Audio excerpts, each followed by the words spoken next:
Muito obrigada. Boa noite a todos. É um prazer estar aqui novamente falando com vocês e dessa vez falando sobre o desejo feminino. Como é que ele está nesse novo século? Está diferente do que sempre foi ou do que vem sendo? O que está acontecendo? E para falar sobre o desejo feminino, a gente não pode esquecer de falar de desejo sexual em geral, começando pelo aspecto biológico, né? Nós todos fomos programados para termos desejo. Desejo não só sexual. A libido é aquela energia vital que nos faz sair da cama, trabalhar, nos encontrar com os amigos, ter vontade de crescer, ter vontade de alcançar novos horizontes, e também é a energia que nos faz querer alguém, pertencer a alguém no relacionamento, nos identificarmos sexualmente como pertencendo a um gênero A, B ou C, são tantos hoje, né? Ou, de repente, também o sexo, a libido, essa energia, nos faz também ter o reconhecimento de que somos seres atraentes, que podemos mobilizar o interesse de outra pessoa em nós. E é dessa reciprocidade de mobilizar o interesse do outro e também, né, estar mobilizado que as pessoas passam a se aproximar. Alguns anos atrás, quando eu aprendi as fases da aproximação e do relacionamento, né, eu aprendi que elas eram assim colocadas. Primeiro, você tinha a atração.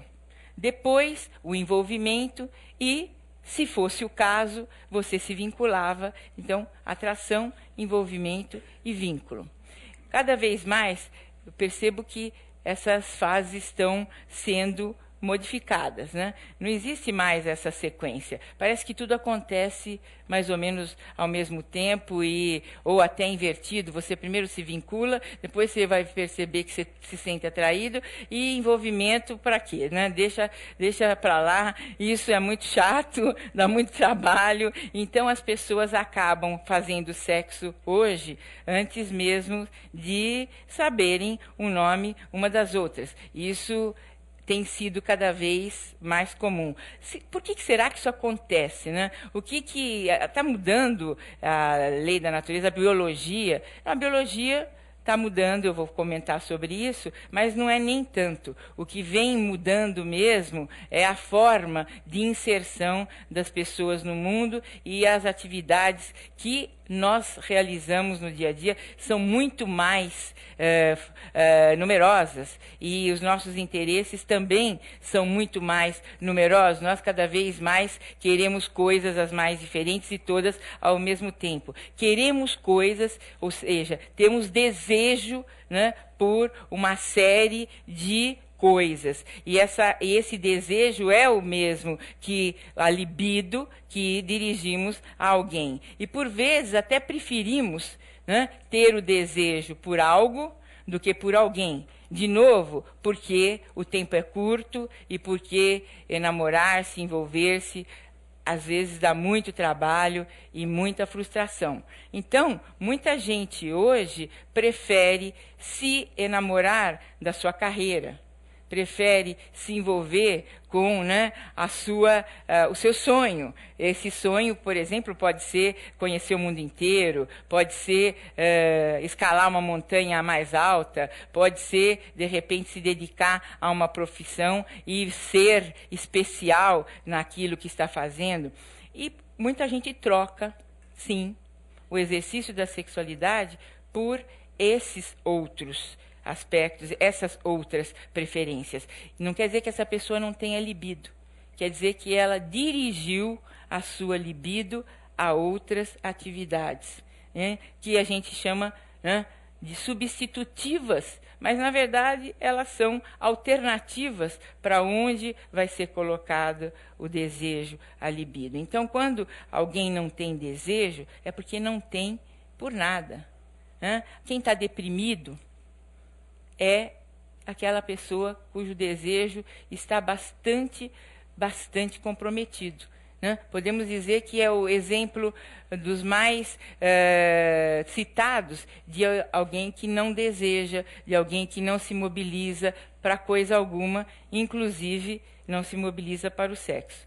Mas tem muita gente que não faz sexo, não se interessa pelo assunto, e nós sabemos que os índices brasileiros de mulheres que não estão preocupadas com isso é da ordem de 7 a 8%. Nunca pensam e não sentem falta, por isso não sofrem, e também nunca buscariam um especialista para saber o que está acontecendo, porque não está acontecendo nada. Mas será que essa pessoa é gélida? Ela não tem libido? Não, a libido dela está dirigida para outra preferência. E 2,5% dos homens, portanto, 1/3 do número de mulheres que não está interessada em sexo, também 2,5% deles não estão. Os demais brasileiros me contaram que gostam sim da coisa e que estão interessados sim, que quando não conseguem fazer do jeito como gostam, sofrem. Sofrem e vão buscar alguma alternativa para resolver esse problema. A alternativa mais fácil, né, é uma alternativa medicamentosa. Eu tomo um remedinho e aí eu passo a fazer um sexo de melhor qualidade.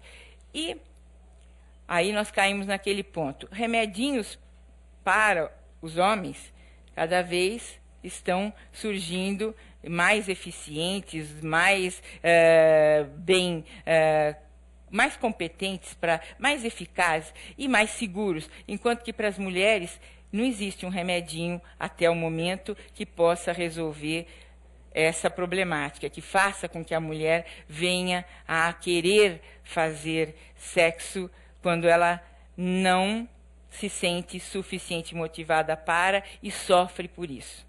Então, é importante essa ideia de que, para nós que trabalhamos com essa atividade humana, né, a sexualidade, e quando alguém nos procura, sem dúvida, no bojo dessa busca está um sofrimento por uma sensação de incompetência. Não que só quem nos procure, ou só quem se sinta incompetente não faça sexo. Tem muita gente que não faz, como eu mostrei, né? 7 a 8% das mulheres e 2,5% dos homens, e que não está preocupado com o assunto. Tudo bem, essas pessoas têm todo o direito de assim ser e não serem molestadas pelos aficionados, melhor colocando, pela vida sexual. E preferência, né? Preferência, eu falei um pouquinho já com vocês, vou falar hoje de novo. A preferência sexual considerada nos dias de hoje, né?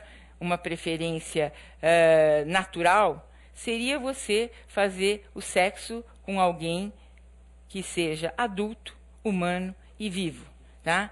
E cuja finalidade seja prazer e ou procriação. Tudo o que foge deste contexto é considerado um sexo não natural e que mereceria uma abordagem, né? Mereceria minimamente que um especialista se debruçasse sobre essa questão e entendesse o que está se passando e pudesse ajudar essa pessoa, desde que ela procurasse também. Porque muita gente, né, vive aprisionada num sexo que não é desta ordem e que ele nem sabe que poderia se beneficiar ou nem quer mudar a sua preferência. Então, é importante a gente saber que, às vezes, o sexo que a pessoa conseguiria fazer não é este natural. Então, ela não faz nenhum para não incidir num que não seja visto socialmente, que não seja aceito socialmente como um sexo natural. Então, às vezes, o simples fato de alguém estar diante da gente dizendo eu não tenho desejo, pode ser muito mais sério, como eu acabo de tentar explicar para vocês, do que apenas uma falta de desejo pura e simples, ou da canalização do desejo para uma outra atividade que não seja a sexual. Mas vamos ficar, por hora, com aquela falta de desejo mais tranquila, mais simples de se lidar, que é uma energia sexual comprometida. Por quê? Porque falta testosterona, como eu disse, o hormônio da motivação sexual de homens e mulheres. As mulheres produzem testosterona através dos ovários, da suprarrenal, uma quantidade muito menor do que os homens, mas suficiente para que nós possamos ter o interesse sexual preservado. E ele é preservado na mulher jovem, e vai ficando cada vez maior o time daquelas mulheres que não estão interessadas em sexo conforme a idade vai avançando. Para vocês terem ideia em termos de números, uma jovem que não está desejosa de sexo nos dias de hoje não passa dos 5 a 6% da população jovem no Brasil. Quando nós pensamos em senhoras na faixa dos 60 anos ou mais, aí a atividade sexual é algo que faz parte da vida da metade delas. A outra metade não faz sexo, ou porque não tem desejo, e cerca de 20% delas já não tem mesmo, ou porque as outras fases do ciclo, como excitação e orgasmo, estando comprometidas, não animam que elas comecem a fazer o sexo, que não vai ter um bom resultado na medida que elas não lubrificam, portanto a excitação está comprometida, ou na medida em que o parceiro é muito rápido e aí eu não chego ao orgasmo, ou então o meu parceiro tem problemas de ereção e aí eu não consigo me sentir à vontade para pedir que ele continue me estimulando de alguma outra forma que eu chego lá. Então ele também fica muito constrangido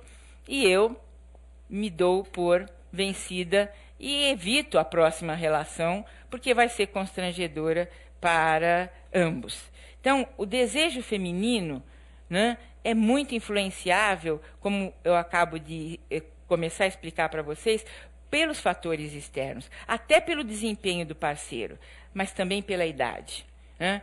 Mas também por uma outra questão que cada vez se torna mais usual na vida das mulheres, a preferência por outras atividades que ela possa realizar, né, e se realizar através dessas atividades, sem a necessidade de se compatibilizar com o parceiro. Não é uma realização sexual, mas é uma realização profissional, uma realização em outras atividades. Tanto é verdade isso que, se a gente observar, nas últimas décadas, as mulheres vêm iniciando a sua vida sexual cada vez mais cedo.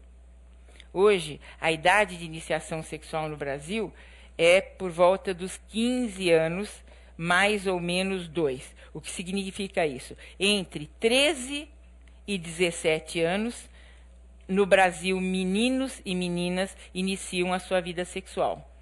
E, por outro lado, estamos tendo casamentos cada vez mais protelados, no Brasil e em todo o mundo, né? Então, se casa hoje por volta dos 28, 30, 32 anos. Então, se formos pensar, a vida sexual com multiplicidade de parceiros acaba sendo algo que ocorre, pelo menos durante uma média de 15 anos, na vida das pessoas. E esta é uma situação que um dia vai acabar, quando a relação se tornar estável e a escolha do parceiro tiver sido feita. Então, imagine como está muito mais complicado, né, para as novas gerações ter esse procedimento. Agora, nós estamos ligados um ao outro, formamos um casal e passaremos a ter uma vida sexual entre nós. E aqueles 15 anos de múltiplos relacionamentos sucessivos ou até simultâneos terão que ficar no passado. Muitas vezes o desejo se ressente desta mudança brusca de comportamento sexual. Dá para entender, né? Eu vivia uma liberdade sexual, uma multiplicidade, e de repente eu vou viver só com você todo dia, todo dia, né? E isso vai se tornando repetitivo. E eu que queria tanto ter um parceiro exclusivo, ainda tem mais essa, a confusão entre fixo e exclusivo, né? Que é uma coisa que a gente precisa esclarecer. Parceiro fixo não é parceiro exclusivo, né? E aí cai naquela outra questão das doenças sexualmente transmissíveis, que as mulheres são presas fáceis, porque, mas ó, só faço sexo com ele. Sim. E daí, né? Eu não sei se ele só faz com você. Não, mas será que ele tem energia para mais sexo ainda do que o que nós fazemos? Pode ser que sim, né? Pode ser que a frequência sexual que interesse para você não seja a que interessa para ele. Ele precisa mais, sei lá. Ou você precisa mais, né? Mas, e quando você precisa mais, o que você faz? Você se masturba?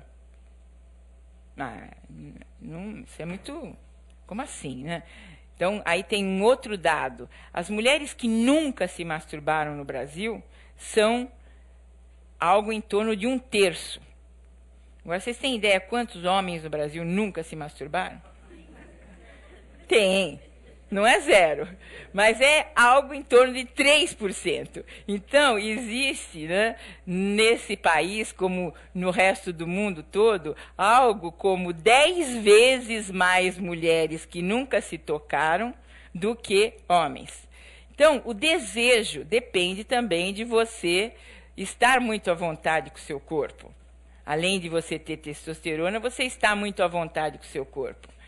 E será que as mulheres estão à vontade com o seu corpo no nosso século? Ou será que elas têm que, né, estar impecáveis para poderem sentir que hoje dá para fazer sexo? Como impecáveis? Impecável começa, né, de como o cabelo está se apresentando e termina no dedão do pé, né? Se a unha do dedão lascou, e complicou o ato sexual daquele dia, né? Porque eu já vou para o ato pensando que eu não estou tão bem quanto eu precisaria estar. Eu exagerei, mas é um pouco por aí. Imagine se, né, uma mulher vai ter desejo, se ela não tiver depilada no dia que o cara que ela escolheu na vida, né, para fazer sexo, que enfim resolveu, poxa, hoje que ele foi resolver, por que ele não resolveu há 15 dias atrás que eu tinha acabado de fazer a depilação? E, né, então, tem toda essa questão de precisar de todo um aparato, né, que mobiliza o desejo ou que inibe o desejo. Então, nós já falamos da testosterona. Aí nós falamos também dessa necessidade da mulher se sentir bem com seu corpo e dela sentir que ela está bem apresentável, né? E mais essa outra questão dela se ajustar a uma mudança de paradigma. Sexo com variação de parceiro versus sexo com o mesmo parceiro.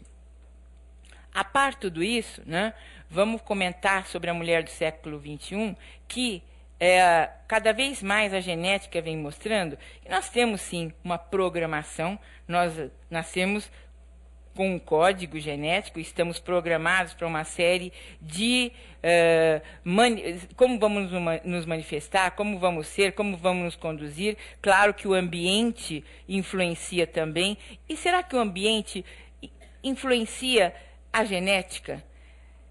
Sem dúvida, né? Então, hoje o conceito da epigenética vem cada vez ganhando mais credibilidade e conhecimento. O que é epigenética? Epi significa acima de, né? Então, acima da genética existe esta condição que, de alguma forma, modifica a manifestação que aquele gene teria. Então, você viveu um trauma ao longo da sua vida, uma experiência negativa.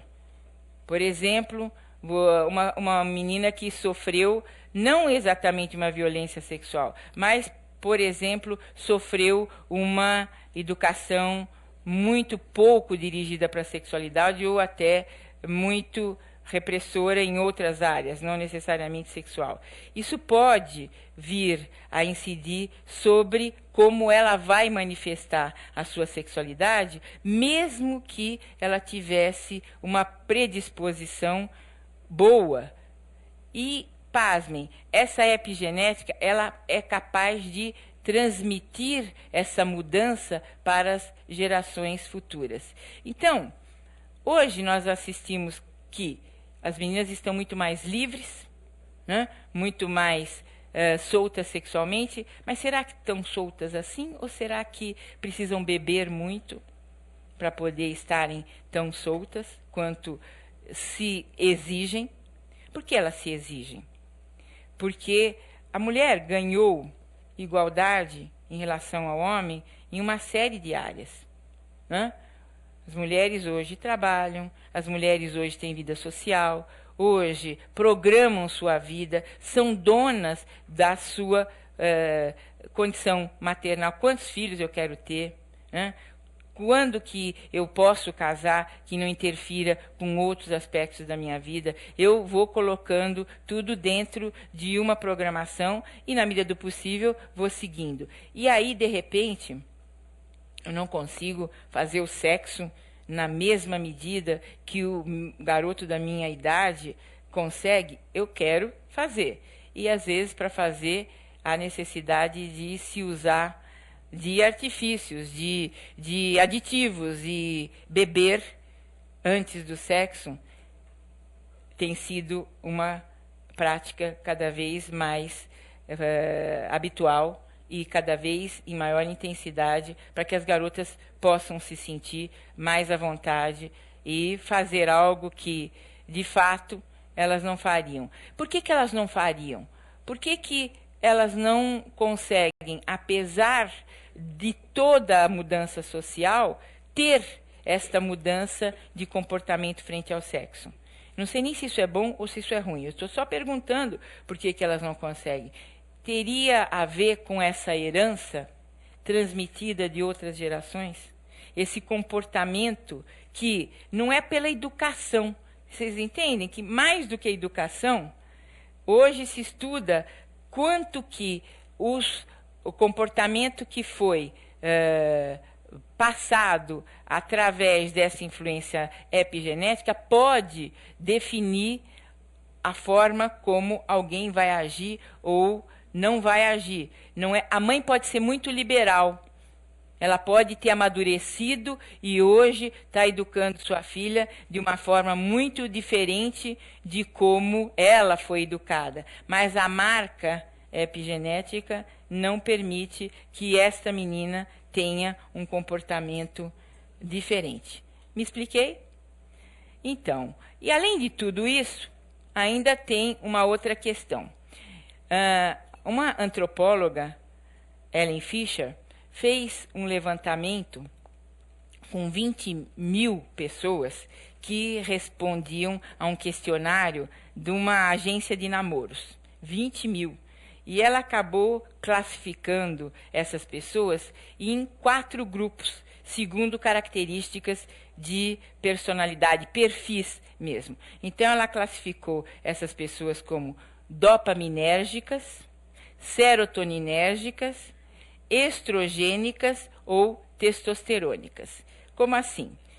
Aquelas pessoas que eram muito motivadas, muito empreendedoras, ela chamou de dopaminérgicas.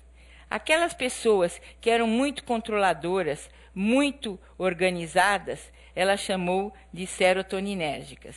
Aquelas que eram gregárias, que eram, assim, de alguma forma, elas tinham uma condição de acolher, ela chamou de estrogênicas.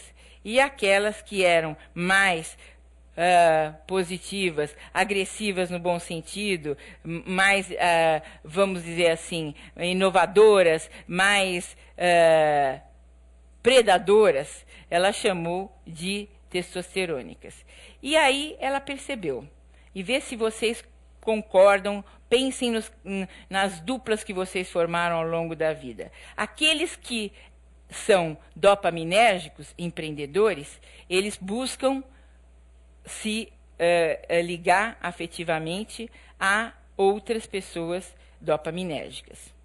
Aqueles serotoninérgicos procuram se ligar a outros serotoninérgicos. Os únicos que fazem complementariedade, não ligações de identidade, como as que eu acabei de falar, são os testosterônicos e estrogênicos, independente de serem homens ou serem mulheres, né? Tem muito homem que é gregário, tem muito homem que tem essa condição de acolher e tem muita mulher que é bastante predadora e também bastante mobilizadora de ações em busca daquilo que ela considera positivo ou necessário para ela. Então, ficou assim estabelecido que os perfis não dependem só da genética, mas também do quanto de neurotransmissor e de hormônios você tem mais especificamente na circulação. Aí vocês vão falar, bom, mas você está sendo muito biológica. E como é que é isto do ponto de vista psicológico, social? Essas situações não pesam? Sem dúvida que pesam. Quando eu percebo que existe uma nova forma coletiva das mulheres se comportarem, é lógico que existe esse comportamento de grupo social, né, que é muito comum no adolescente. O adolescente precisa se sentir pertencendo a algum grupo, se ele não se sente pertencendo. Por isso, né, as roupas são todas iguais, eles se vestem com o mesmo jeito, o mesmo cabelo. As meninas têm todas um perfil muito parecido, porque é uma necessidade de pertencer a um grupo, enquanto eu não tenho uma identidade bem estruturada, enquanto eu não me sinto eu. Então, eu pertenço ao grupo das meninas dos cabelos longos, das calças rasgadas, né, e que cortam a franja assim, o assado, e que usam a bolsa, né, que está na moda, que eu não sei qual é, mas entendam que todas saem com uma forma de se vestir, de se apresentar muito parecida. Então, esse social faz com que elas se sintam mais seguras. Pouco a pouco vão se diferenciando conforme vão amadurecendo e vão estabelecendo tribos as mais diferentes, né, já numa fase mais madura da vida. Além disso, claro que a história de vida de cada um pesa na forma como essa pessoa vai se comportar. Não é a única influência, mas também é. E pesa sobre o desejo. Como é que as vivências vão pesar sobre o desejo sexual? Ninguém duvida, imagino eu, que se você foi bem-sucedido nas suas escolhas afetivas e se você teve reciprocidade naquilo que você buscou, você se sente uma pessoa mais propensa a acreditar em vínculos, acreditar em relacionamentos e buscar novas experiências. Se, pelo contrário, né, o sexo não foi gratificante, né, a ideia é que não vale a pena fazer e que vamos buscar outras alternativas para a recompensa, para ter uma sensação de bem-estar e para essa tal felicidade que deve estar em algum lugar, mas que, sem dúvida, cada vez mais o conceito de felicidade no mundo atual está ligado com satisfação, com, né, realização de um desejo. Seja ele um desejo sexual, seja ele de comprar algo que você nem imaginaria que um dia você tivesse condição de adquirir. Quando você consegue adquirir, né, eu fiz aquela pesquisa sobre o que é qualidade de vida para o homem e para a mulher, né, e a mulher colocou o sexo em 8º lugar como elemento de qualidade de vida. O que eu queria assinalar hoje sobre isso? Eu queria assinalar que hobby ficou na frente de atividade sexual, né? Então, a mulher tem necessidade de fazer as suas ações com ela mesma, não é nem compartilhar tanto com as amigas, mas um momento dela de realização pessoal, né? Que ela vai, por exemplo, ao shopping. Vamos entender uma mulher olhando vitrine, como é assim, você olha, você vê o prazer, né? Quase que orgástico, quando ela se depara com aquela bolsa que ela estava procurando e que achou naquela loja e do jeito que ela queria. Não sei se ela vai comprar, mas ela vai entrar na loja e vai se olhar com a bolsa e põe a bolsa e olha no espelho e vira de cá e vira de lá, né? E aquele momento é como se ela estivesse realizando mesmo uma relação, né? Não com a bolsa, mas consigo mesma, né? Olha como eu fico bem, né? Nasceu para mim essa bolsa, né? E aí ela ela possui aquele objeto por um tempo e depois ou ela compra, e também se comprar vai valer por pouco tempo. Depois ela já vai querer a outra que acabou de sair, é muito melhor que essa, que burrada que eu fiz, porque eu não esperei um pouco, mas também vou comprar, né? Ou não vou comprar, vou até a loja para me sentir como é que eu fico, né? Com aquele meu objeto do desejo, né? Então, é um pouco um fetiche? Né? É um pouco fetiche, mas assim, quando ela chega em casa e ela comprou a bolsa e gastou o que não podia, que a bolsa é cara, não é qualquer bolsa, né? E aí o parceiro chega e olha, e ela fala, o que você está vendo de diferente em mim? E ele fala, ai meu Deus, deixa eu pensar, bom, cortou o cabelo.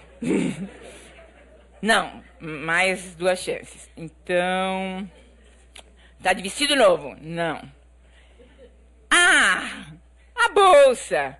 Ela fica feliz da vida, né? Apesar de ter sido a 3ª chance, não foi a primeira nem assim, mas ela se sente super realizada. E o que você achou? Se ele falar, olha, ficou ótimo em você. Olha, tudo bem, vou te dar ela de presente de, sei lá, de aniversário, que vai ser a semana que vem ou ano que vem, tudo bem, aquele dia ela vai fazer sexo com vontade.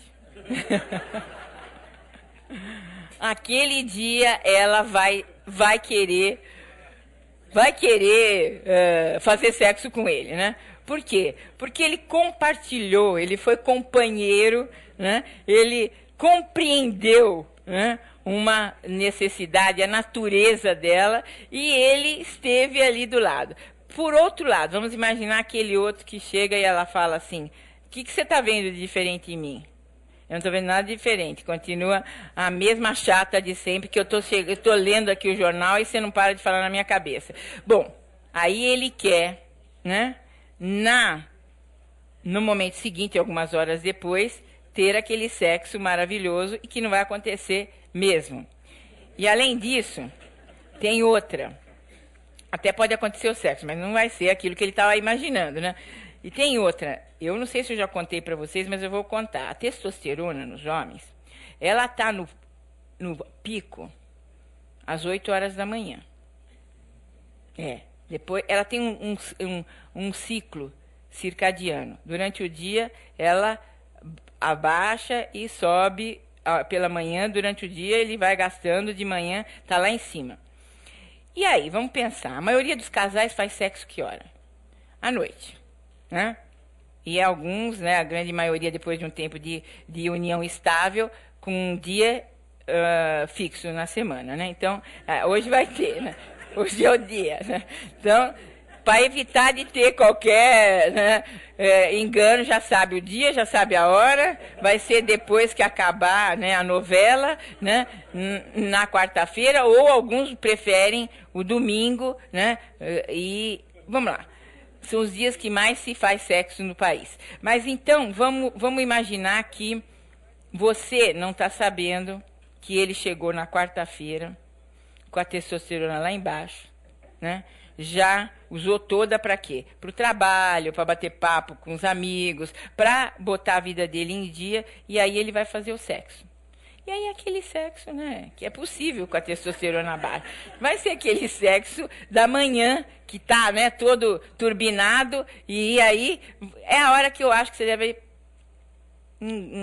dar um jeito de fazer ele ficar em casa mais alguns minutos e conseguir pegá-lo naquela hora, com toda a testosterona possível e ainda com, né, a ereção de mijo, que fica até mais emocionante. E o mau hálito você deixa para lá, perdoa na hora que ele acorda e, de repente, o que vai acontecer? Aquele dia começa bem para os dois. E esse dia começando bem para os dois tende a melhorar. Eu estou contando isso para mostrar para vocês um outro aspecto. Como que a rotina, como que os hábitos do dia a dia, como que a vida como nós estruturamos, não está de acordo com o desejo sexual feminino. Não ajuda, não facilita, não é próprio para, né? E não é culpa de ninguém, é que a vida se estruturou dessa forma. Então a mulher também vai deixar o sexo para ser feito à noite, quando ela também, né, não tem ritmo circadiano, mas ela também está cansada, ela também já se desgastou com todos os afazeres e o sexo vai ficar bem menos interessante. Mais uma questão.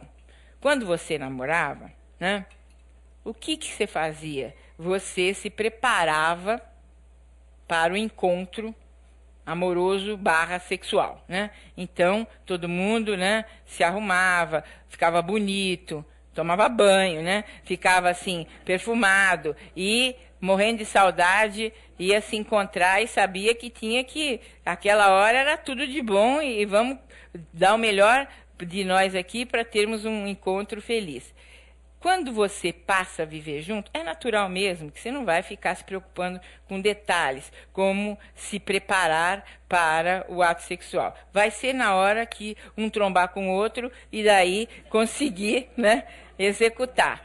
E aí, claro que é de outra qualidade. Então, não precisa muito entender muito de gente para imaginar que nós próprios desconstruímos a nossa sexualidade e continuamos exigindo dela a mesma qualidade que ela tinha quando a gente se dedicava muito mais. E, claro, quando a gente era mais jovem, tinha menos preocupação na cabeça, tinha menos outras questões que podiam nos compensar de alguma forma. Não vou fazer sexo, mas vou fazer alguma outra coisa que vai me dar prazer e sozinha e que vai ser mais fácil de eu alcançar, porque eu não terei que compartilhar o meu momento com o momento de alguém. Mas eu estou contando para vocês, e vou relembrar, que hormônios, neurotransmissores, herança, né, genética, epigenética e, além de hábitos de vida, influências sociais. Falando em influências sociais, vocês acham que numa época de manifestação como a atual, manifestação em grande escala, todo mundo mobilizado por uma causa, vai dar mais ou menos vontade de fazer sexo? O que será que vai acontecer? Mais vontade? Mais? Mobiliza mais? Mais vontade? Não?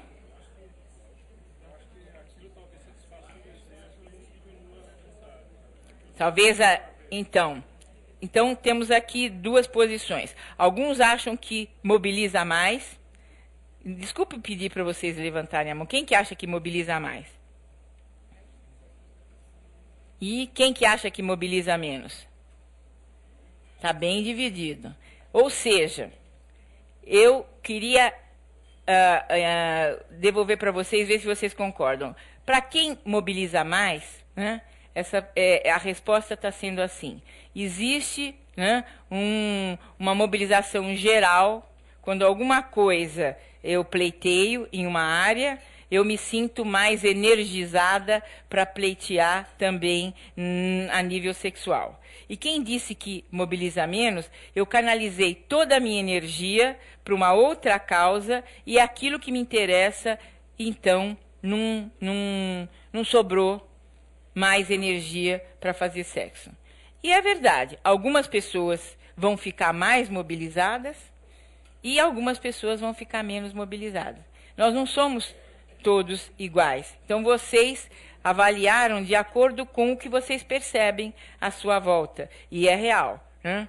Então, é engano a gente imaginar que alguém que esteja altamente envolvido com o seu trabalho seja um excelente parceiro sexual. Mas também é engano imaginar que porque está altamente envolvido com o seu trabalho, não seja um bom parceiro sexual, né?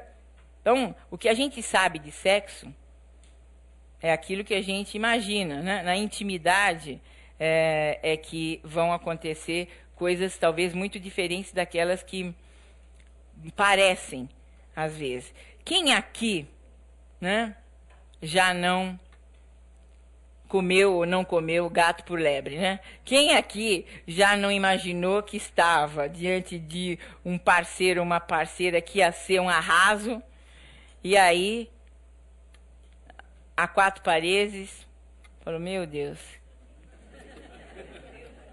que é isso aqui, né? Quer dizer, teve a maior decepção, porque, né, a promessa não se realizou, né? E aquilo tudo que talvez eu tenha projetado.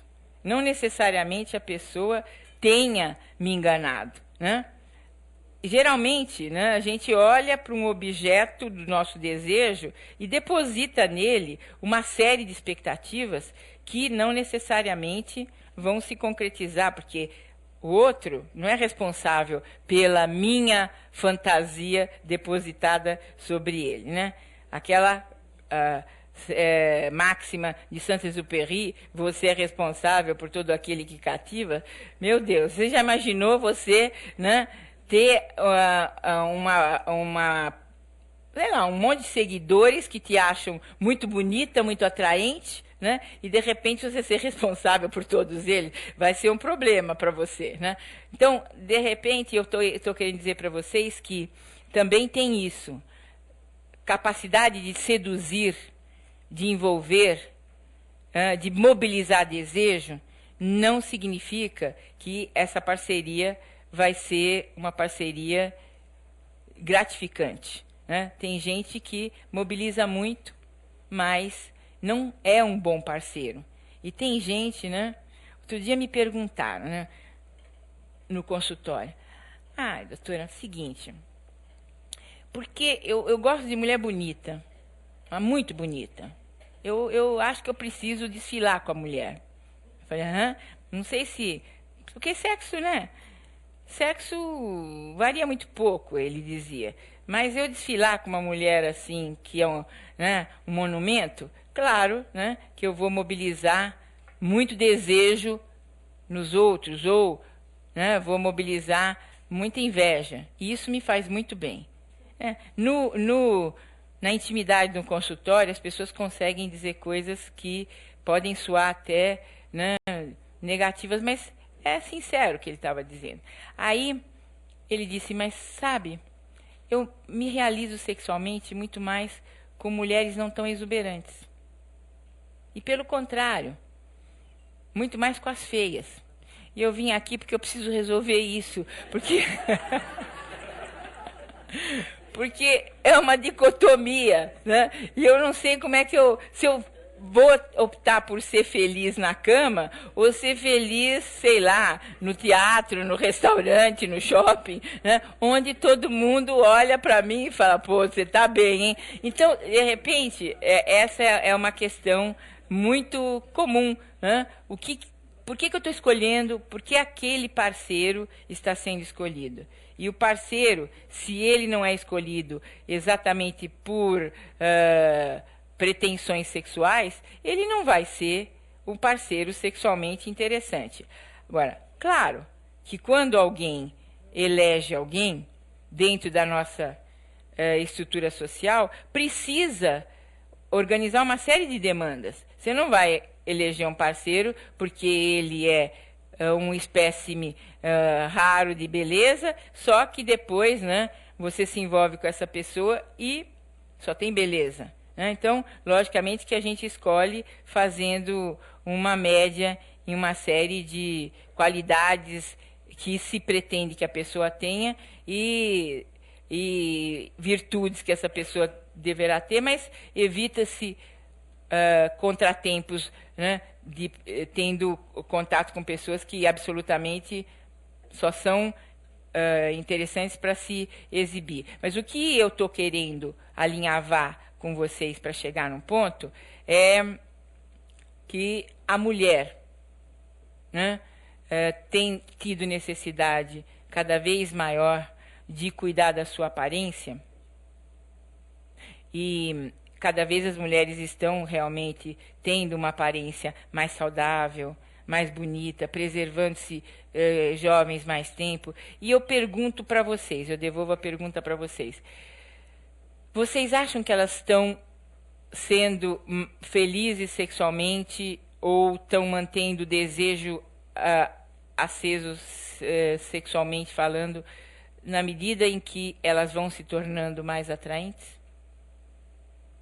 O que vocês acham? Já pensaram sobre isso?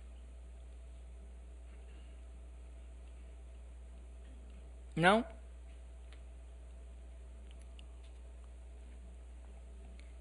Acho que uma mulher atraente, ela consegue resolver a primeira etapa, né, do relacionamento. Atração. Né? Mobiliza a atração. E é mais fácil também se envolver com uma pessoa bonita, seja homem ou seja mulher, ou não? É? Você se envolve porque a pessoa te encanta. A natureza foi pródiga com aquela pessoa, ela é bonita, você fica olhando, né? E fica olhando, e fica olhando, e está enfeitiçado. Né? E não consegue não consegue dispersar. E o terceiro elemento do relacionamento, o vínculo. O vínculo a beleza ajuda alguém a se vincular a alguém? Não? Por um certo tempo. Então, o envolvimento seria, para vocês, atração e envolvimento, sim, e vínculo, não. Ninguém se vincula a alguém porque alguém é bonito. Mas o que acaba acontecendo nesse meio do caminho? Vamos pensar na evolução do relacionamento. Enquanto você está atraído e vai se envolvendo, geralmente você está apaixonado. Né? E à medida que você vai convivendo, a paixão vai mudando e você vai entrando num outro tipo de sentimento, que pode ser amor ou pode ser o fim de qualquer sentimento. Pode ser a negação de um sentimento. Então, a pessoa bonita, ela pode começar a te agradar, não porque ela é bonita e porque ela te atrai, mas porque ela tem outros elementos que te fazem ficar ligado a ela. Não é porque ela é bonita que ela não vai poder ser alguém que te mobilize vínculo. Agora, quando você deixa de estar apaixonado, e olha, quando eu falo que alguém é bonito, para o apaixonado, não precisa ser necessariamente bonito. Para ele é. Né? Eu já tive, né, pessoas que me descreveram, você precisa conhecer o meu marido, a minha mulher. Ele é lindo, ou ela é maravilhosa. E eu fiquei curiosa. Ela é a cara da Carolina Ferraz. Né? Ou ela tem... Nossa, se botar ele perto do Brad Pitt, você não sabe quem é quem. E aí você pega e fica curioso, quero conhecer. Aí você, quando chega diante da pessoa, eu só tenho como dizer, você está apaixonado por ela. Né? Ou você está apaixonada por ele. Então, por isso que eu estou querendo dizer para vocês, claro, isso vocês já viram acontecer, né, na vida de vocês. Alguém que está tão envolvido, tão extasiado, que não está enxergando a realidade como ela é. Mas o bom da vida, né, é quando você consegue passar para o amor. Apesar de não ser o Brad Pitt, né? E de repente você entra, você se decepciona, tudo, né? Tem a decepção, porque a gente repete na vida um processo que durante a infância aconteceu conosco. Num primeiro momento, o momento da paixão, você é tão especial que você é o único no mundo tão feliz, né? Tão contemplado, né? Tão agraciado, que tem aquela pessoa maravilhosa do seu lado. É como uma criança. A criança, nos primeiros meses de vida, ela é o próprio universo. Então, ela é plena, porque ela se considera, né, dada a sua imaturidade, o mundo. O mundo é ela. Quando ela começa a evoluir, vai amadurecendo o sistema nervoso e todos os outros sistemas, ela começa a se dar conta de que não é bem assim, de que ela não é o mundo. Vocês terem ideia, a criança considera, quando pequena, que o seio da mãe, ou a mamadeira, é uma extensão dela. Então, a fome sou eu, e o que me sacia a fome também sou eu. Então, o ser apaixonado, ele é tão poderoso quanto essa criança de alguns meses de vida. E ele vai viver essa evolução pela qual nós vamos viver muitas vezes, essa evolução que o bebê passa de se considerar da onipotência para uma outra fase, que é uma fase em que ele passa a depressão. Mas uma depressão não doente. A depressão que é da percepção de que aquela realidade não existe. Ela foi modificada e hoje eu sei que eu faço parte, que eu pertenço a um mundo no qual eu sou um elemento, eu não sou o mundo. Então, assim nós vamos passar várias vezes por muitas coisas, até não no aspecto só afetivo. Quando eu escolho uma profissão, ela é tudo, ela é sensacional, aí eu faço aquele vestibular exaustivo, me acabo, entro na faculdade, aí começa o curso. Eu me pergunto, mas o que eu estou fazendo aqui? Né? Se ele não, acho que eu errei de carreira. Às vezes errou mesmo, né? Mas às vezes está entrando na fase depressiva, que é passar daquela suprema idealização para uma vivência real. O desejo feminino é muito assim também. A mulher, no primeiro momento, ela imagina, nossa, eu nunca vou conseguir me desligar desse cara, né? Eu quero ele o tempo todo, ele é super importante, eu preciso, né, dessa pessoa, eu quero estar com ela. E se ele também quer, aí a coisa entra em níveis inimagináveis de realização.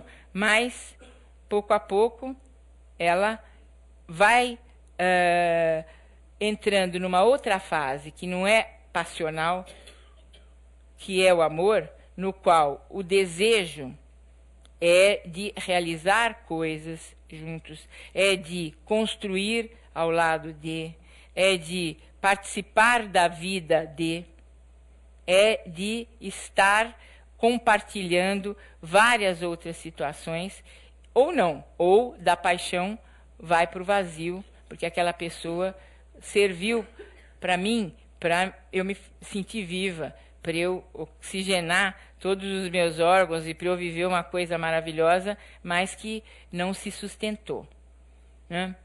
Então, voltando para o desejo feminino, que tem tantas vertentes e que pode ser entendido de tantas formas, hoje em dia, esse desejo está sendo, de alguma forma, objeto de tentativa de medicalização. Então, só para vocês terem uma ideia, existem medicamentos que liberam maior quantidade de dopamina e que são os eleitos para que as mulheres que queixam de desejo e que vão buscar uma solução rápida e eficiente acabam até, já leram na internet, já procuraram, já se informaram e vêm trazendo essa possibilidade de usar um medicamento que as torne mais dopaminérgicas, mais motivadas. Agora, hoje, para ser bem atual com vocês, existem pesquisas sendo feitas com várias substâncias e até com duas associadas. Então, hoje em dia, por exemplo, existem duas duplas de substâncias, uma delas chamada librido e a outra libridos, e ambas estão sendo estudadas para mobilizar o desejo feminino. Mais de 400 mulheres já foram testadas e agora uma segunda etapa vai testar algo em torno de 1.400 mulheres que não têm desejo sexual. Um deles, então, associa um inibidor da PDE5, que é uma substância base para os medicamentos que causam ereção nos homens, e associa esse medicamento com testosterona. Tá? O inibidor da PDE5 com a testosterona, substância que causa ereção com o hormônio sexual masculino. E o outro associa a testosterona com a buspirona, que é uma medicação que também tem a ver com ação no sistema nervoso central, mobilizando indiretamente neurotransmissores, ou seja, na verdade, são duas tentativas. Uma, testosterona aumentaria o desejo e o inibidor da PDE5 agiria na lubrificação da vagina e na excitação da mulher. E o outro, testosterona mais a buspirona, no sentido de baixar aquela condição de muita ansiedade da mulher, que tira dela a tranquilidade para exercer o ato, e mais a testosterona que mobilizaria para o ato. Então depois eu vou querer saber de vocês o que vocês acham. Como é que vai ser? Será que vai funcionar? Será que as mulheres vão responder a essas duas possibilidades? E vocês vão me dizer, mas como que foram essas 400? Bom, devem ter ido razoavelmente bem, até para as pesquisas continuarem. Mas nunca se esqueçam que condição de laboratório é uma coisa, Você faz uma pesquisa dentro com uma amostra que tem que preencher uma série de critérios.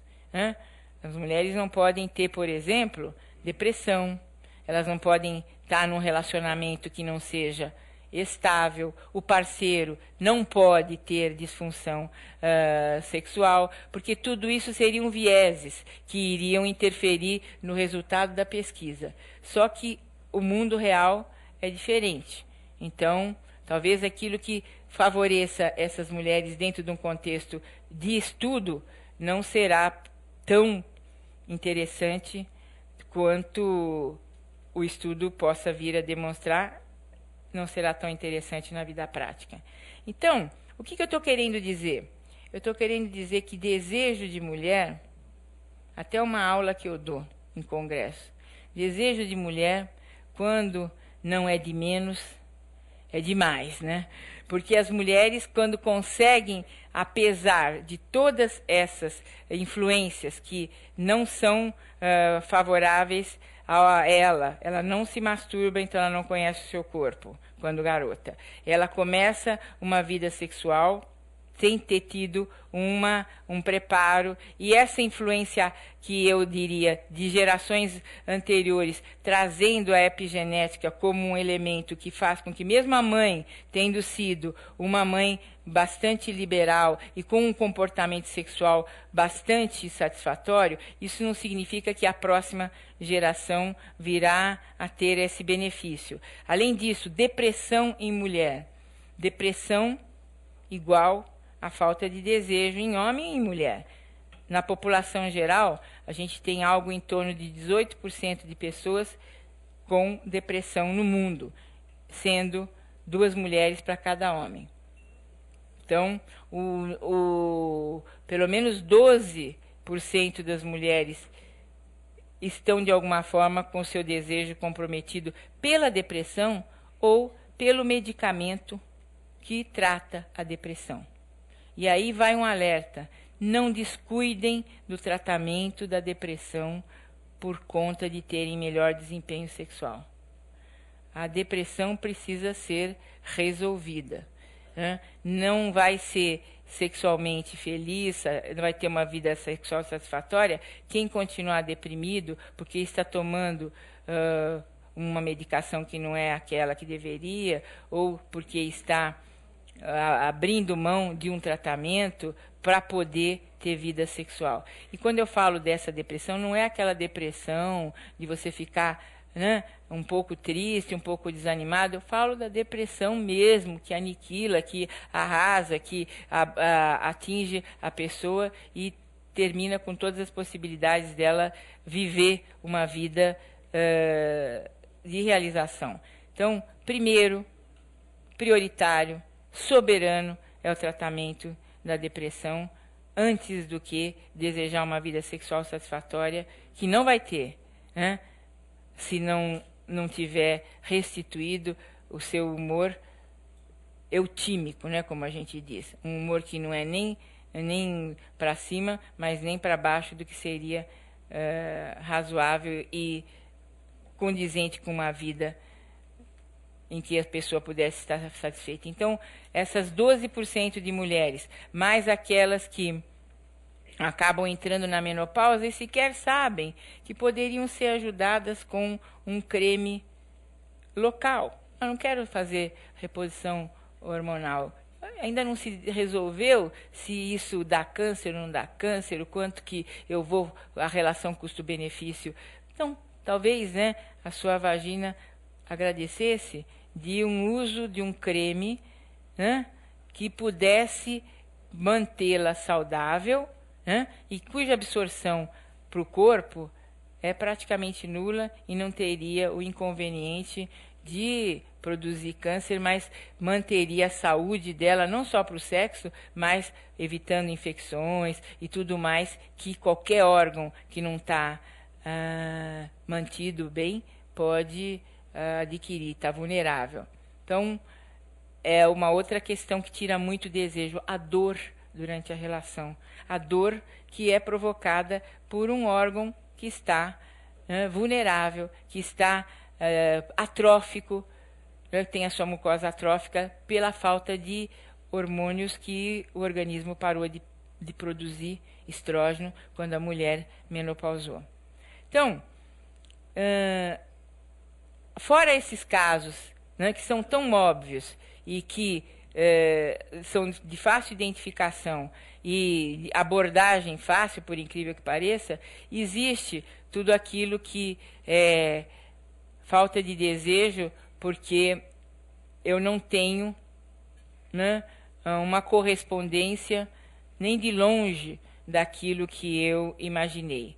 Então, queria alertar, né, as mulheres e aos homens também, que às vezes a nossa necessidade de um parceiro, né, vai muito além do que esse parceiro conseguiria ser num primeiro momento.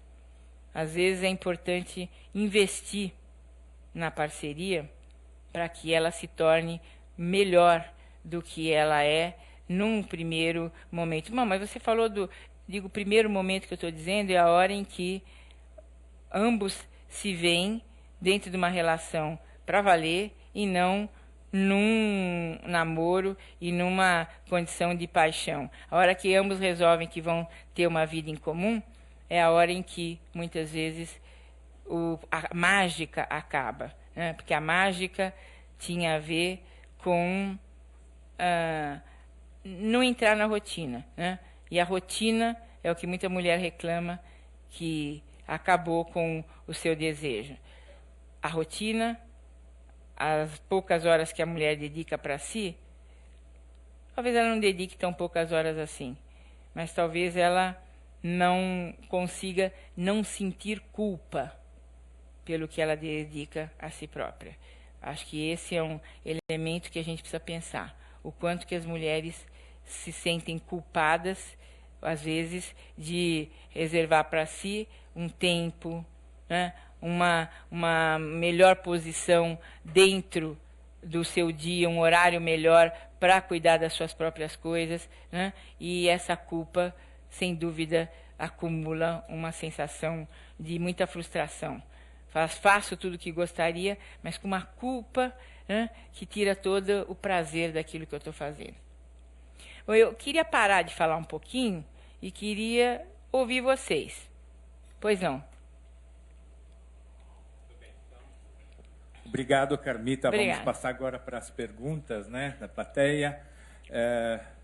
Carmita é uma pesquisadora, adora os dados estatísticos, mas seguramente nós não vamos perguntar, né, quem gosta de pessoas, como ela disse, adulta, viva ou humana, né, nada disso. Então, perguntem vocês, levantem a mão, aguardem alguns segundos que a câmera chegue até vocês e procurem ser objetivos de maneira tal que a maioria das pessoas possa realmente participar. Obrigado. Boa noite. Boa noite. Orestes, meu nome. E duas perguntas bem rápidas. No seu trabalho, pesquisa nacional, qual a percentagem de mulheres que não têm orgasmo? E a ocitocina nasal para estímulo do libido? Pois não. As mulheres que não têm orgasmo são algo em torno de 1/3. 1/3 das mulheres não têm orgasmo de jeito nenhum, nem clitoridiano, nem vaginal, e não tem condição de ter orgasmo. 1/3 consegue um orgasmo tanto dentro da vagina quanto no clitóris, e 1/3 tem orgasmo exclusivamente por estimulação clitoridiana. A ocitocina é, como eu disse, né, uma substância que facilita, favorece a aproximação, o vínculo, né? É uma substância que vem sendo utilizada como spray no sentido de liberar a vontade de estar próximo, de se unir a alguém e, consequentemente, esse contato, né, para a mulher é muito importante. Pode mobilizar o desejo a partir da aproximação, a partir do favorecimento desse contato dela com o seu parceiro ou com a sua parceira, caso ela seja homossexual. Então, é uma das várias possibilidades que vem se tentando em termos de estimular o início do ato sexual, a iniciação desse ato. Pois não? Boa noite, doutora. Boa noite. Você falou do desejo da mulher, e esse desejo, esse desinteresse da mulher não tá ligado um pouco a um fator histórico, que a mulher vem tendo que lutar no seu dia para vencer vários dogmas, vários preconceitos. Então ela tem que lutar no seu dia assim, matando um leão por hora. E aí a hora que chega no final do dia, que é o final do dia marcado, ela já está tão cansada que daí ela já não tem interesse mais nenhum pelo sexo. Eu convivo com várias mulheres, assim, tenho 3 irmãs e vi, sabe, na minha vida toda aquela luta da mulher para a afirmação dela na sociedade, um contexto muito histórico. E aquele dogma também, sabe, do orgasmo, sabe, da mulher não poder sentir orgasmo, da mulher. Então, tudo isso deve gerar uma dificuldade enorme para ela sentir ainda desejo sexual.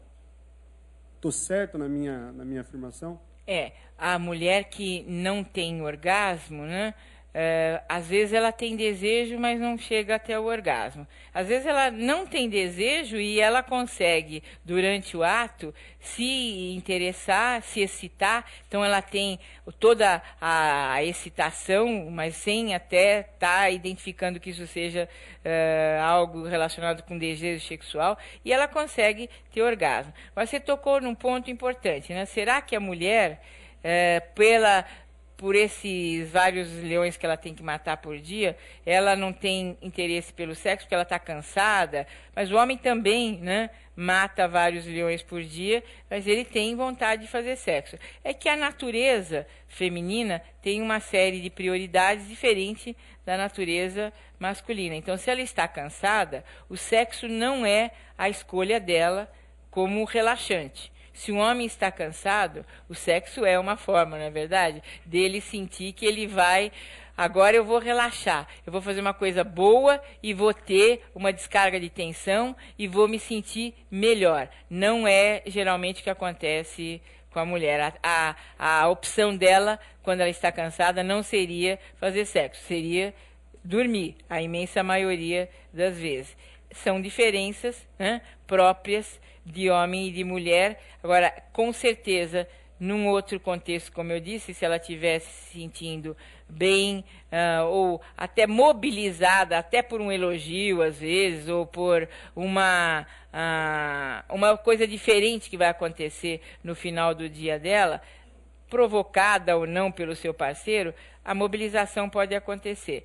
Tanto é verdade que mulheres que têm relacionamentos de curtos, que acabaram de começar, apesar dela ter uma vida exaustiva, ela está mais motivada para o sexo do que aquelas que estão em relacionamentos mais de longa duração.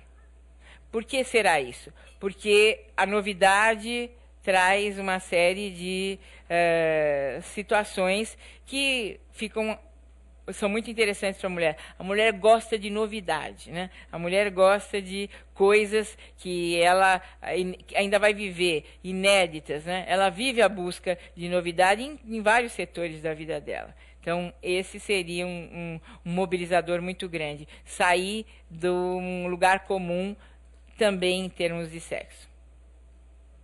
Respondi para você? Pois não. Acho que tem uma pessoa. Boa noite, doutora. Nós estamos transmitindo este café filosófico pelo site da CPFL Cultura, onde internautas nos acompanham e enviam também suas perguntas. A Milene pergunta se é verdade que depois do primeiro filho, a libido da mulher diminui. Há alguma explicação biológica para este fenômeno, caso ele seja verdadeiro? Sim. Interessante assim, a natureza, muito boa pergunta, a natureza tem que fazer um pouco isso com a mulher, que ela teve o bebê e ela vai cuidar do bebê. Se ela vai amamentar, é explicação biológica e depois vamos dar outras. Ela vai amamentar, então, na amamentação, os níveis de prolactina, que é uma substância que favorece a produção de leite, aumentam. E a prolactina faz com que ela produza menos aquela tal dopamina. E ao produzir menos dopamina, o desejo fica comprometido. E por que a natureza faz isso? Para que ela tenha mais interesse em cuidar do bebê do que viver uma vida sexual. É uma forma de garantir a preservação da espécie. Depois, o bebê também, outras explicações, demanda tempo, cuidado, a mulher dorme pouco, cansaço, né? E aí ela passa a investir mais libido, energia, né, libidinal, naquela situação, naquele papel novo dela, a maternidade. E com isso, dividir com o parceiro, às vezes fica ele menos favorecido do que a prole que ela começou a constituir. E muitas não voltam a ter a mesma vida sexual, nem de longe, daquela que elas tiveram antes da maternidade. É realmente um pouco a natureza, um pouco o cansaço e muito também, às vezes, por conta da mudança da estrutura familiar, e o parceiro também se ressente dessa mudança e se sente, às vezes, colocado de lado, e ele tem mais dificuldade de solicitar, porque ele acha que não é justo solicitar sua parceira que está tão ocupada. E quando esse período todo termina, por vezes eles já se afastaram e fica muito mais difícil a intimidade. Parece que tinha uma... Pois não. Boa noite. Boa noite. A pergunta é a seguinte: uma vez eu li numa revista, não lembro, que sexo é afrodisíaco, ele deixa as pessoas rejuvenescidas, né? E eu li uma coisa que eu achei interessante, que a produção de testosterona no homem, pelo menos de 18 a 28 anos, é o pico da testosterona. Não sei se também a mesma proporção na mulher. Mas, se você fizer sexo com a idade bem avançada, passando dos 50, 60 anos, e tiver maior frequência nessa condição de sexo, você passa a ter a produção de hormônios que você tinha quando tinha 30. Ou seja, o sexo, e quanto mais sexo, é uma situação de rejuvenescimento. Isso é verdadeiro ou é falso? Então, vamos lá. Sem dúvida, o homem tem o pico de testosterona quando ele está na puberdade, início da vida adulta, e ele passa a perder testosterona a partir dos 35, 40 anos, 1% de testosterona ao ano, de forma que ele chegará aos 80 com 40% a menos de testosterona do que ele tinha quando ele começou a perder. Alguns homens, né, têm maior perda por questões de saúde, e esses homens que são considerados como que entraram na andropausa, que a andropausa não existe, o homem não para de produzir testosterona, ele produz a vida toda. Mas é chamada andropausa aquela situação na qual, produzindo menos, ele passa a ter menos desejo, pode ter falta de ereção, e a musculatura fica atrófica, os ossos quebradiços, ele tem a sudorese, como se fosse, né, aquela situação da mulher, aqueles fogachos, aquelas ondas de calor, tudo isso pode acontecer a uma porcentagem de cerca de 10, 15% de homens na população geral. Agora a sua pergunta, fazendo sexo, a testosterona aumenta? Uma coisa muito interessante que hoje a gente sabe é que existe sim, né, a frequência sexual mobiliza a liberação dos hormônios sexuais. Porém, o que hoje se estuda é que a frequência de atividade sexual não precisa ser alta, mas desde que constante, nas pessoas de mais idade, ajuda a preservar o cérebro do envelhecimento. Então, é verdade, aprendizado, a cognição, né, a memorização é muito melhor em indivíduos idosos que se mantiveram fazendo sexo, porque substâncias neurotróficas são lançadas na circulação em maior intensidade, preservando a saúde cerebral. Estudos que começaram a ser desenvolvidos a partir de 2003, 2004, vêm mostrando essa situação. Como também vem mostrando que casais que se mantiveram interessados, não necessariamente apaixonados, mas se mantiveram vivendo uma vida a dois satisfatória, né? Pode trocar de casal, mas desde que sempre essa parceria tenha sido satisfatória, acabam tendo uma menos chance de demenciarem na idade mais avançada do que aqueles que não foram tão felizes sexualmente. Eu acho incrível, né, essas pesquisas, incrível não, acho maravilhosas essas pesquisas no sentido de mostrar, não é bem o sexo, é tudo o que te faz bem na vida, desde que você seja feliz naquilo que você está fazendo, você está mandando, né, mensagens positivas para o seu cérebro e ele acaba produzindo substâncias que não são tóxicas, né?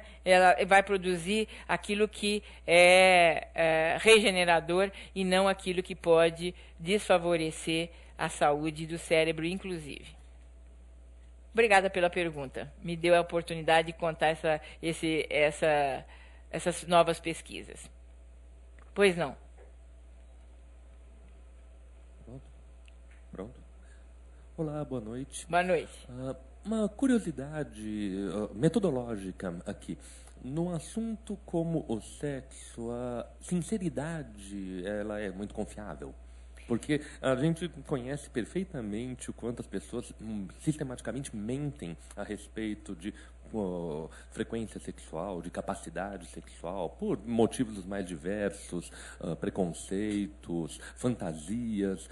Como é que se separa o joio do trigo numa pesquisa séria? Pois não. Como que se faz isso? Então, nós fizemos o seguinte, as nossas pesquisas são sempre com questionários anônimos, autorresponsivos, e não são assim, o que quer dizer isso? O questionário não vai ser assinado, isso é explicado para a pessoa.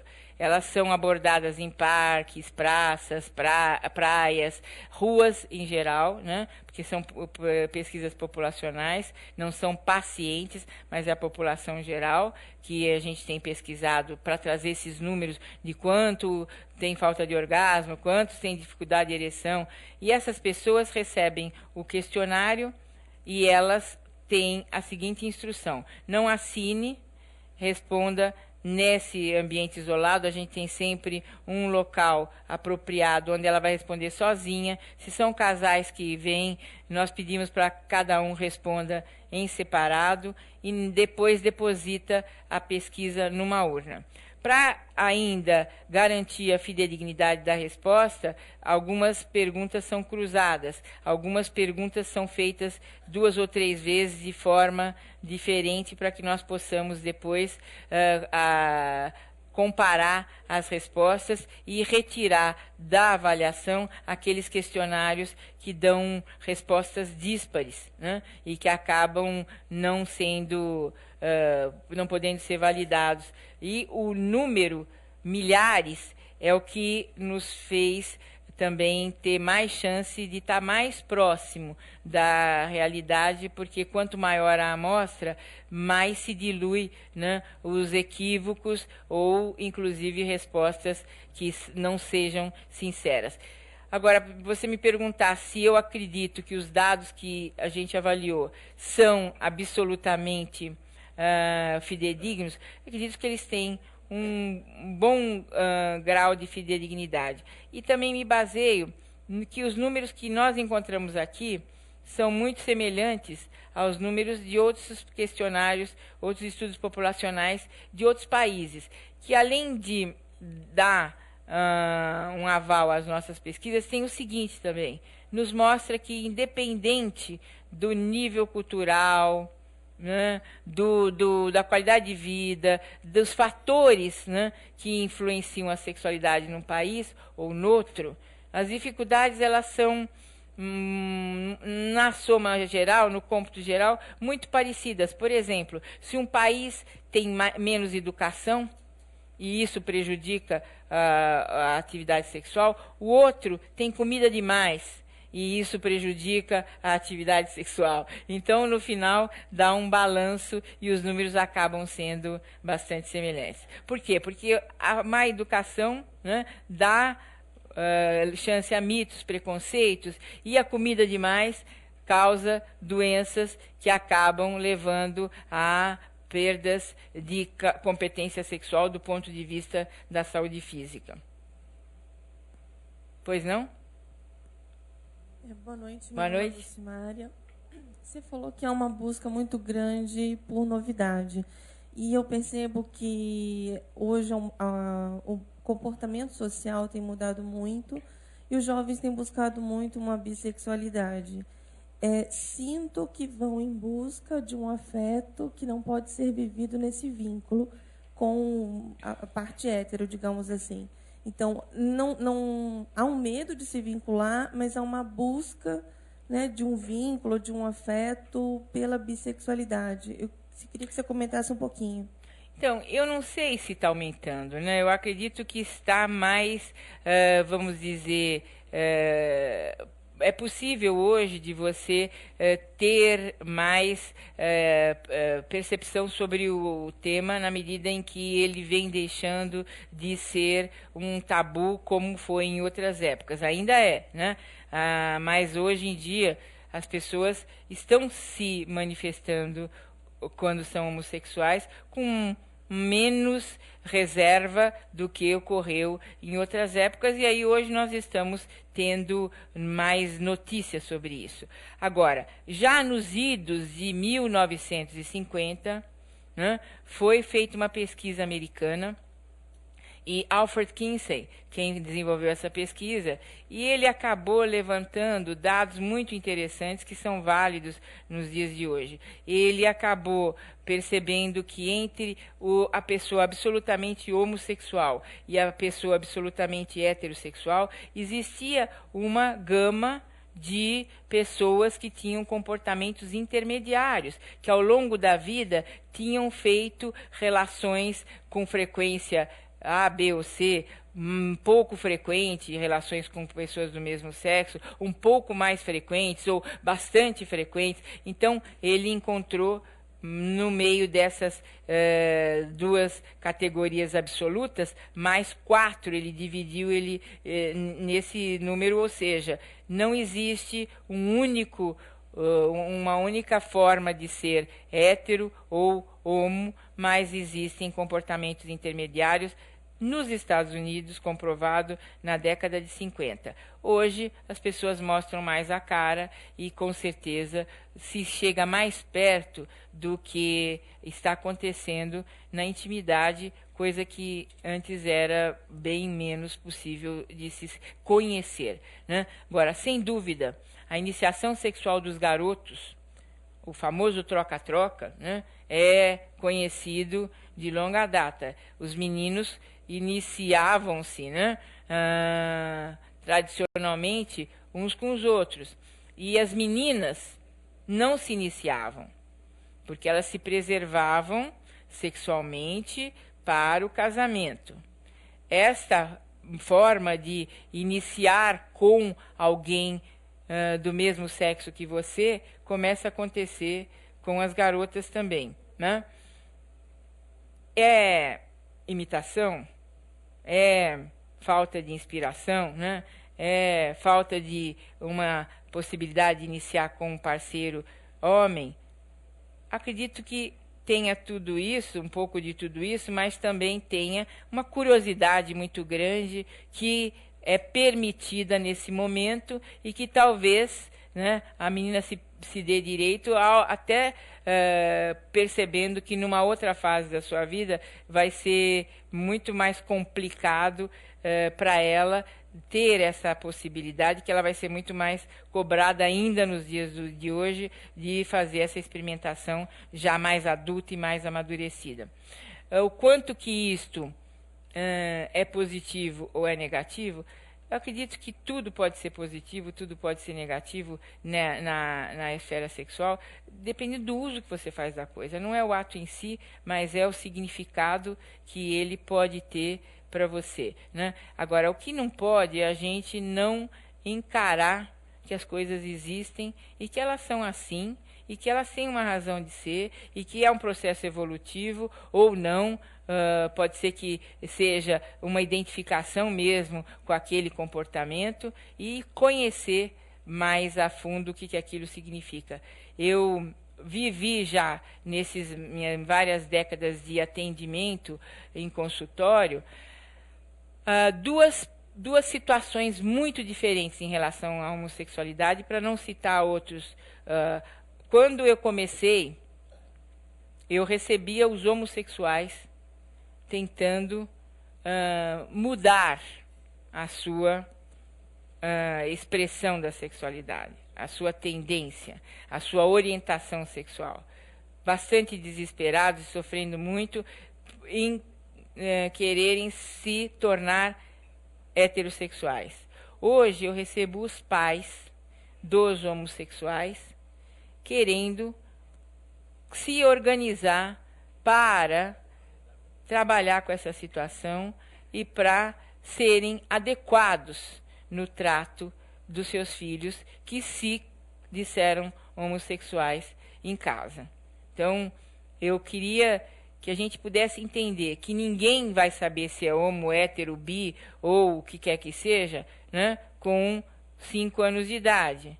Mas se um garoto chega para os seus pais aos 18, aos 19, aos 20 e traz essa questão, é importante que os pais possam lidar com isso, porque o mundo só vai deixar de ser preconceituoso quando na nossa casa nós deixarmos de ter preconceito contra as pessoas que nós geramos. Então, eu acho que é a família a maior responsável por acolher pessoas que não fazem parte da maioria. Não só homossexuais, mas todas as pessoas que... Um filho meu que, puxa, eu não queria que ele fosse assim, mas ele é. E ele só vai ser aceito pelo mundo se eu o aceitar. E se eu não o aceito, que pena. Ele poderia ser mais feliz se tivesse uma família que o acolhesse melhor e que respeitasse a sua forma de ser, que não é opção. Muitas das coisas que nossos filhos são, não são opções, são possibilidades, são características. E cabe a nós torcer por eles e deixar que eles ganhem um espaço no mundo, e não tolhermos nós próprios os espaços que o mundo não vai lhes dar, porque nós não demos. Obrigada.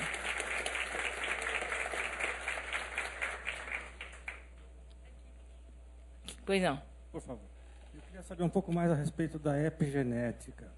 Se eu entendi, ela é meio que consequência de uma educação ou de um meio. De uma vivência. De uma vivência. Pelo que também acredito, quer dizer, nas últimas décadas, a educação vem sendo nesse aspecto cada vez menos repressora, mais liberal, talvez. Então, eu imagino que esteja existindo uma mudança epigenética favorável. E uma coisa deve puxar a outra.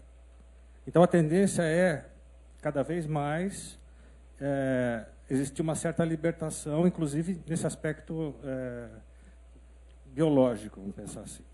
Isso vai fazer com que o comportamento entre feminino e masculino se aproximem. Eu diria para você assim, que é uma tendência, mas que na sexualidade, de repente, acontece um fato que muda tudo. Vamos pensar. A sífilis tornou a sexualidade que estava vivendo uma abertura muito grande algo muito mais reprimido. Aí veio a penicilina e resolveu esse problema e a sexualidade de novo se abriu. Aí veio a pílula e a sexualidade se abriu ainda mais, né? De repente chegou a AIDS e modificou o panorama, mas já não conseguiu modificar na mesma medida que a sífilis. Não sei se você entende que essa abertura tem a ver com uma mudança, uma transformação que já estava agregada e que não conseguiu fazer com que uma epidemia mortal causasse o mesmo comportamento que a outra epidemia mortal havia causado. Acho que eu expliquei para você, né? Então, será que vai continuar essa abertura? Tantas coisas podem acontecer, traumas bastante pesados podem estar agindo no sentido contrário. Então, é a soma de tudo o que estiver acontecendo que vai dar um resultado, que pode ser tanto para esse lado como para aquele. Mas o que a gente hoje não pode esquecer é que o determinismo genético, né, ele tem um peso sim, mas que ele não é tão absoluto. Ele pode sofrer influências da epigenética.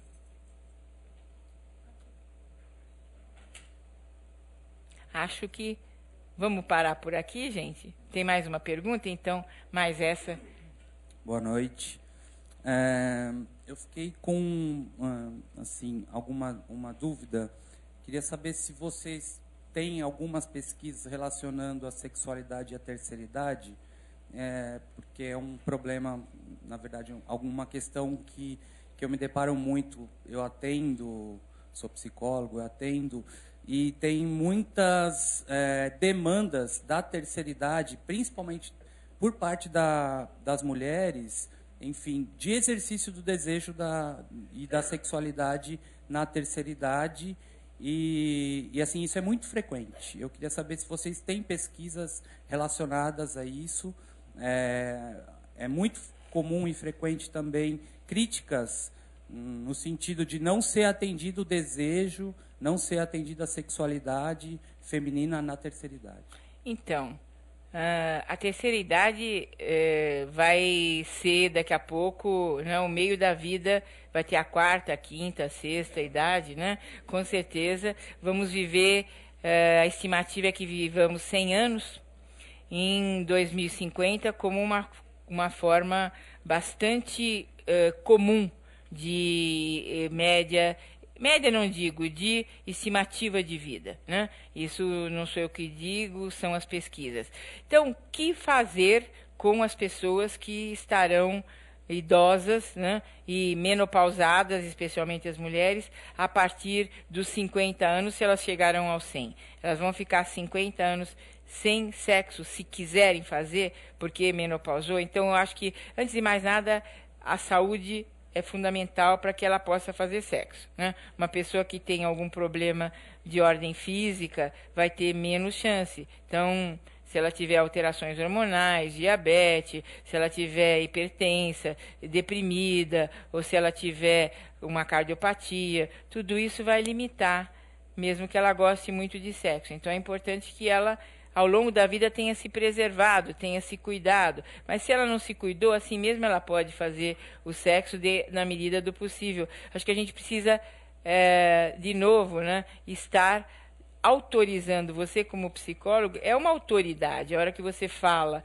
para uma paciente sua que ela pode fazer sexo, que isso está no direito dela, se ela assim o desejar, ela muda a postura. Porque, às vezes, ela tem um alto preconceito que ela já não está mais na idade e que seria feio ela ainda estar procurando ou se interessando por isso, né?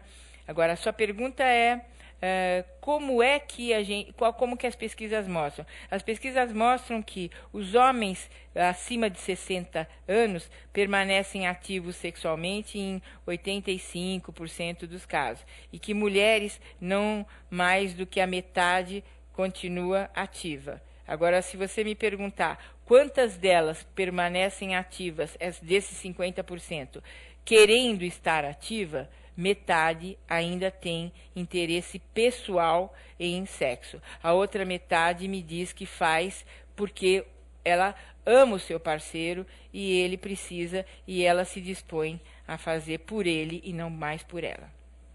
A natureza muda a disposição da mulher ao longo da vida, além de todas essas outras coisas que nós discutimos aqui hoje. Pois não. Obrigado, Muito Carmita, obrigada. né, por ter ajudado a gente a desmontar esses mitos sobre o desejo sexual feminino.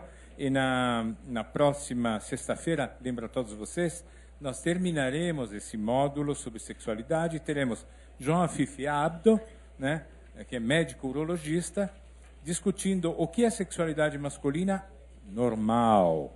Esperamos vocês, portanto, nessa, e lembramos que nesse sábado nós teremos música erudita com o tema Delírios do Jazz, com músicos Marco Pedroso no saxofone e Lídia Bazarian no piano. Obrigado a todos vocês e gostaríamos de concluir com um aplauso para Carmita. Muito obrigada.